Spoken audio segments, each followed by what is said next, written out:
As part of my algebra series, this is my second video. In this video, we will be discussing why do we use alphabet in algebra. I'll try to make it as simple as possible. Um, Algebra is basically working with unknowns, uh, um, yeah, variables, which we have discussed in the earlier video. So now let's give you an example. Now let's say my brother has three sweets and I have two sweets. Okay, so this is the situation. Obviously, we can add this, and I can say that I have in total we have five sweets. Now let's say, let me change that. Let me change the word that I've used. Let me say my brother has some sweets. When I say some sweets, it can be one, it can be 100, it can be 50, it can be 40, whatever quantity. It can be any quantity that the number of sweets my brother has. So how do I represent this? All right, I have an option of using a blank plus 2. I have an option of using a question mark plus 2. I have an option of using a star plus 2. I have an option of drawing a smiley plus 2. Or I have an option of using an alphabet, in this case x plus 2.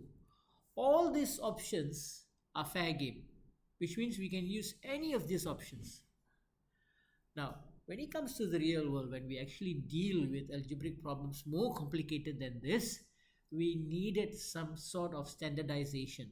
You see, it has to be generic so everybody understands, right?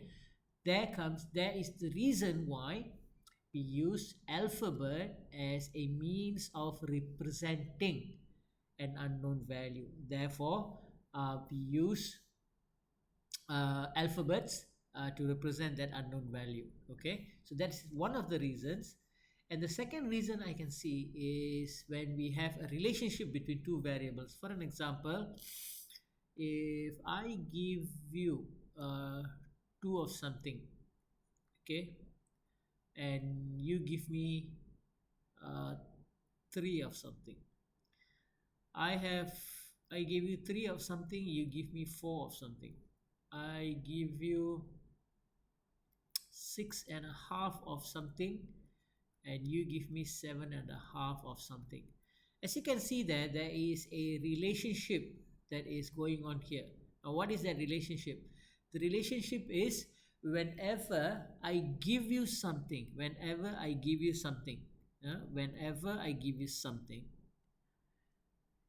you give me back plus 1 added to the quantity that I gave you. So that is the relationship here. When I give you 2, you add 1, you give me back 3. When I give you 3, you add 1, you give me back 4. Okay, so that is the relationship we have here. Now,